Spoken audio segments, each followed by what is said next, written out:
You're probably not aware of this, but I talk a lot.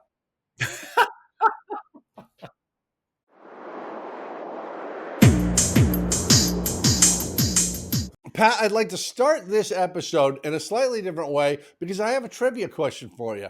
Sure. Can you name for me a YouTube channel hosted by two fine young gentlemen in the Sun Belt who have achieved 4,000 subscribers? Can you guess what channel that might be?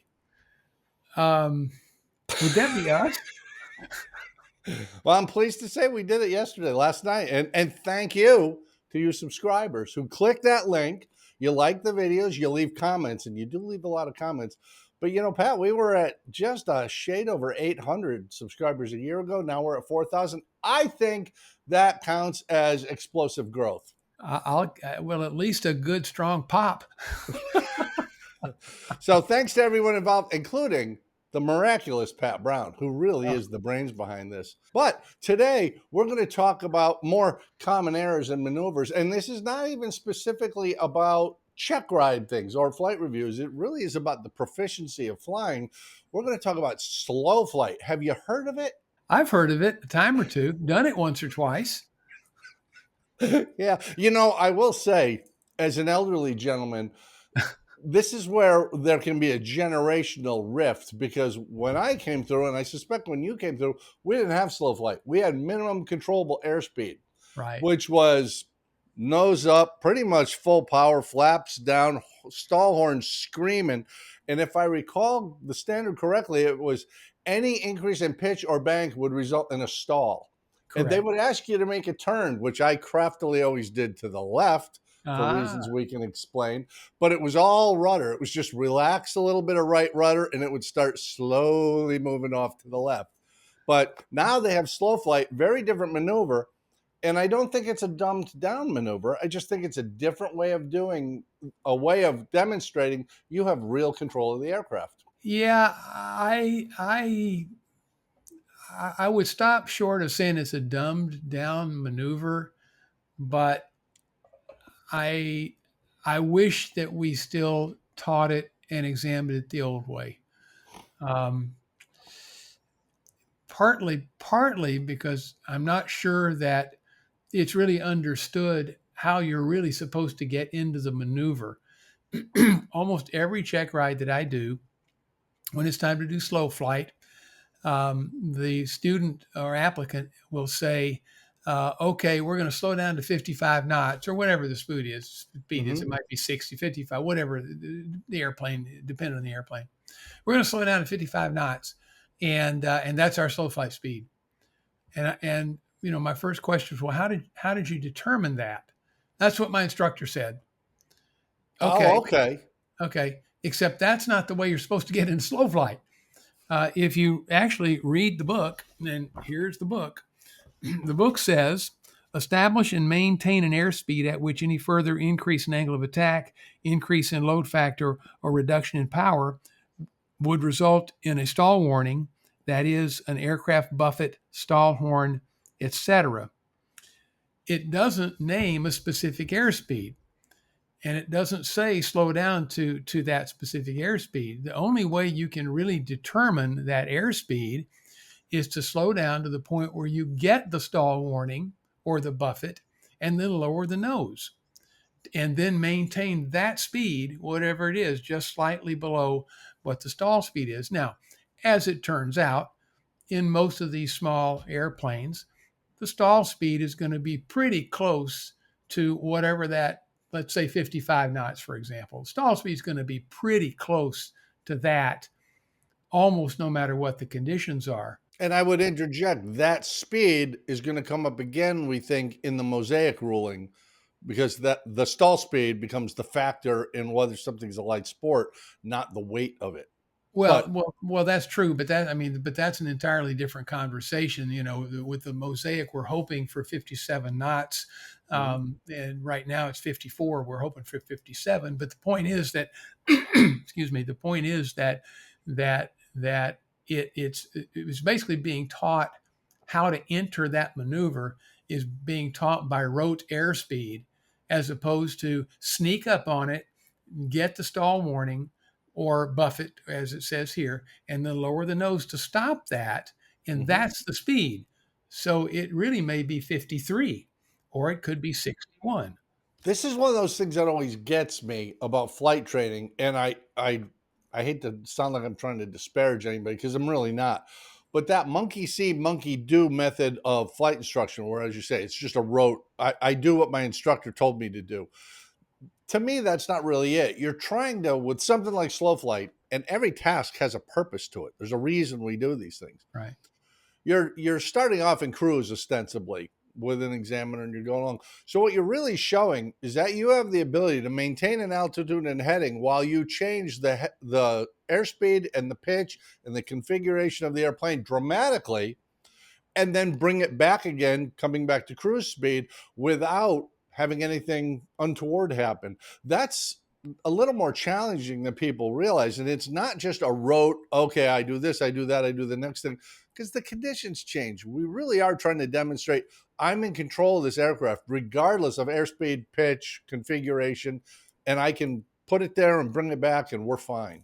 Yeah, it's through the entire flight regime. That's exactly right. So I don't bust anybody for getting into this rote airspeed thing, but oftentimes it's definitely a debrief item because it's not being done properly. Um, is again, it's not a bustable offense as far as I'm concerned, unless there's a lot of other things that are going really, really wrong. Well, let me ask you, how serious a problem is uncoordinated flight? Because we are going from straight and level essentially to a fairly nose high attitude with power. Do most people that you see grasp the need for additional right rudder to overcome the left turning tendencies, or is that a disappearing trait?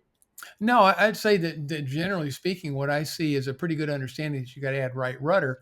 Um, but what I don't see is an understanding that you can really just basically, if the airplane is rigged correctly and trimmed correctly, you can perform slow flight with your left foot on the floor and your right foot on the right rudder pedal. Mm-hmm. Right rudder at that pitch attitude to keep the ball in the center. You want to turn to the left a little bit, just back off the right rudder, just a smidge, no more than about a 5, maybe 10-degree bank angle, just a smidge. Mm-hmm. Want to level back off again, ease that right rudder back in there. Want to make a right hand turn, ease a little bit more right rudder in there. Want to level off, back off the right rudder a little bit. Your left foot never has to move from the floor if the airplane is rigged properly and trimmed properly. This is a rudder maneuver, and the only thing that you're using the aileron for is to maintain pitch. That's Mm-hmm. it. But what I see a lot of is using the aileron to bank the airplane. And of course, that can result in sloppy headings because of what? Adverse yaw. Mm-hmm. So, one of the reasons Yeah. that I go ahead. No, I was going to say, I think a lot of people don't really understand adverse yaw because they've flown fairly benign training airplanes. And so have I. Great airplanes, and I like them. Right. But if you ever flew something like a T-craft or a Cub or something that's got a straighter wing and you just bank left, you actually turn right because that high wing has more lift, more drag, and you kind of pivot around it. I think if you've never actually experienced it, it's a difficult thing for somebody to get into their head. But you're exactly right. I mean, ailerons are not your friend in many of these maneuvers. So, one thing that flight instructors can do to really dramatically uh, demonstrate adverse yaw, especially in slow flight, is get the airplane configured in slow flight with or without the stall warning beeping at you. At this point, it really doesn't matter if the stall warning, all the better actually, if the stall warning is kind of beep, beep, beep, beep, beep, beep, beep, beep, beep, beep like that.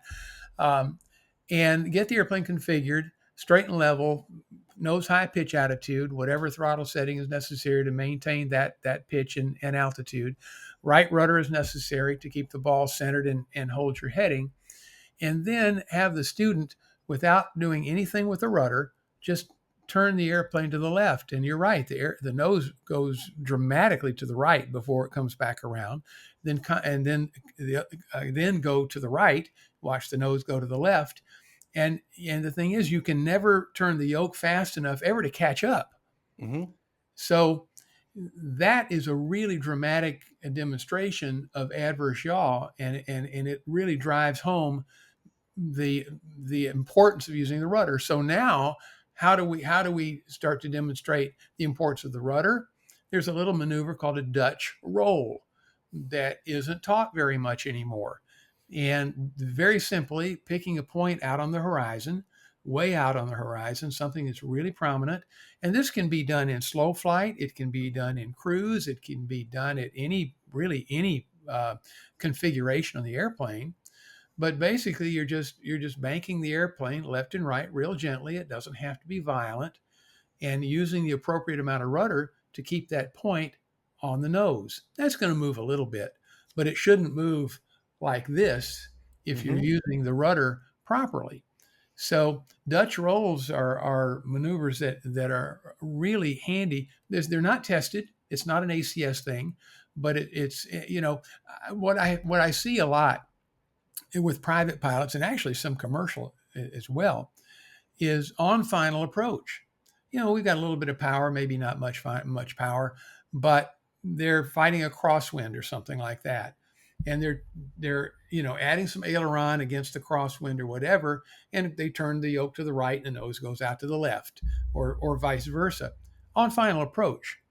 And I've got my feet lightly resting on the rudders most of the time. I've got my feet lightly resting on the rudder, and the rudders are like foot rests. They're just not moving. And so, again, on the debrief, I'll ask them, how come you were having such a hard time getting lined up with the runway, and particularly private level? Mm-hmm. Boy, it was that crosswind. No, That's that's a really good point, though. That I talked earlier about why we do these maneuvers. Assuming a Cessna 152, because that's what so many people learn to fly in. Final speed is 60. Well, if slow flight is 55, you're in that realm when you're on final. You're not that far off of it. So all the lessons you learned about control in slow flight at or above 1,500 feet, because that's what the ACS says, you're going to bring those into play again when you're on final. And you're exactly right. That fine control without screwing things up by putting in adverse yaw. And we've all had that as a CFI and yeah. probably as a student, where just the turbulence is too much. The wind is just kicking my butt and the airplane's all over the place. And the instructor says, okay, I've got it. And the moment you let go, it just smooths right pilot induced oscillations. And that's all it is. We're over controlling in the wrong way. And Yeah. slow flight's a great way to learn how to not do that when you're nice and high away from the trees and the runway and all that. I love slow flight. I really do. As a training exercise, it just demonstrates many of the weaknesses that the applicant or the student, as the case may be, may be experiencing, and it does it all in one slick little maneuver that is much more complicated than it would appear when you look at it on paper. That's the So exact reason I loved minimum controllable airspeed. That was my favorite thing coming through flight training, because your nose high, you got flaps down, you got full power. The airspeed indicator is on zero because you're yeah, pitched so high up. yeah, it It's a can be. position error. Not enough air is going in the pitot to make anything work. And the stall horn is screaming, and you really are right on the verge of a stall. And they're going to make you turn. And it was a real point of pride that I can do this right on the edge, but I can do this and I can predictably put it there and bring it back. I don't know for sure. I suspect the reason they made the change was stalls turning into spins because people weren't really there on the rudders and they were trying to use ailerons. I don't know that's true. It's a story I've heard from a few places, but I kind of miss the old minimum controllable airspeed, even though I have nothing against slow flight. But I agree with you, it shouldn't be a rote experience. You should understand why I'm here. And I do like your suggestion of actually get to the buffet or the stall horn and then drop it. And even say to your instructor or examiner or CFI who's doing your flight review, that was me getting my angle of attack up where we're going to have a problem. So I'm going to drop it just a little bit and we can maintain this. And yeah, I can turn, I have total control, but we're not in the stall realm yet. we're Yeah. still we're still good. Yeah, the reason that the change was made was in the FAA's reasoning is that we were teaching the students to ignore the stall warning. Mm, So that's legitimate. yeah, but I'm not. Well, I will say that's legitimate because I have been guilty of this before myself, and I've seen other people do it. In a retractable gear airplane, you're on final, and the alarm's going wah, wah, wah, and it's right out of your mind. And you need the other guy to say, "Are we planning on making a lot of sparks, or are we going to go around and come back?" Yeah, and that's a legitimate concern. I totally get that. If you get into the habit of ignoring warnings and things like that, I really do get it. Hmm. Um, and I guess that's one of the reasons that it irritates me a little bit when I see the maneuver being taught to a rote speed as opposed to the proper way of doing it, which is get the nose up, get that first indication, and then purposefully lower the nose to maybe 5 knots or so, faster, and maintain that airspeed. But again, because oftentimes in a given airplane, that particular airspeed is pretty much going to be consistent no matter what the conditions. It's still not the right way to get into the maneuver. Let me ask you this, and this is wearing your CFI hat, your DPE hat, your just ultra cool pilot hat. You're probably not aware of this, but I talk a lot. I even talk a lot in the airplane. And even when I'm alone, I verbalize things as I'm doing them. It's just part of the way I learn to do things, and it Right. keeps me from skipping over things. Right. If I was to if I'm flying with you and we're doing a flight review, and I go ahead for slow flight and hit the stall horn, if I'm talking through it and I say, okay, I'm slowing down, I'm reconfiguring, I'm pitching up, cheap. Okay, there's the stall horn. I'm going to lower my nose a bit, and this is going to be my new attitude that's going to maintain slow flight where I don't have a buffet or a horn. Yeah. Is that points against me, or is that like, okay, just go ahead and talk your way through it? That is 2 thumbs up. In fact, there's one flight school that I do check rides for on a regular basis, and that's the way they teach their students to get into slow flight. Get the first indication, a little bobble, little stall warning, and saying okay, and they'll announce okay, that was this happens to be in a Cirrus. That was, and I don't remember the number, but let's say that was 57 knots. All right, I'm going to lower the nose about 3 or 4 knots. Stop the horn. That's my speed. And again, it's usually about the same Mm-hmm. in an SR-22, depending on conditions, but it's usually about the same. It's different speed in the SR-20, but again, it's usually within a few knots. But the point is that they're getting into the maneuver the right way. So if there's any CFIs that are listening to us, I hope there's a few of you out there. I hope that you'll consider uh, rethinking the way that you teach your students, learners, I think we're supposed to call them now, teaching them to get into slow flight. Because if you're just teaching them a rote airspeed, that's not really the way it's supposed to be done. And I don't even think it's limited to student pilots and CFIs. I think as myself, where I'm not going to get another rating, I'm where I'm going to be. I'm fine Right. with that. But there may be no better maneuver to go out and assure yourself, I really do have good control of this, and I'm not in risk of spinning it or stalling it because I'm actively trying not to get to the stall. Right. But I really can show control. And I've always really loved that. Seriously, you get into slow flight and then tell yourself, I'm going to make a 30-degree turn to the left, under control, maintaining altitude and all that. There's Right. some precision there. And I actually enjoy it, but that's what really gives you confidence. And when you're going for your flight review or whatever, or just flying by yourself, you have the confidence of knowing I'm actually pretty good at this. I'm not just take off, get up, level off, and then just kind of go through the motions until I get to my destination. Yeah, it's a real confidence builder. It's a confidence builder for sure. So, anyway, that's my story, and I'm sticking to it, Jamie. Well, I like it. And by the way, I started this off with the big quiz that we're at 4,000 subscribers. Here's another surprise for you. The 4 countries that watch us most predominantly: United States is a given, Canada, of course, because they're right next door, Great Britain because they speak the same language, in Germany. That one Really? surprised me. So, guten Tag, Deutsche. Yeah, you got German blood in you, don't you, sir? Probably more than I should, but yeah, yeah.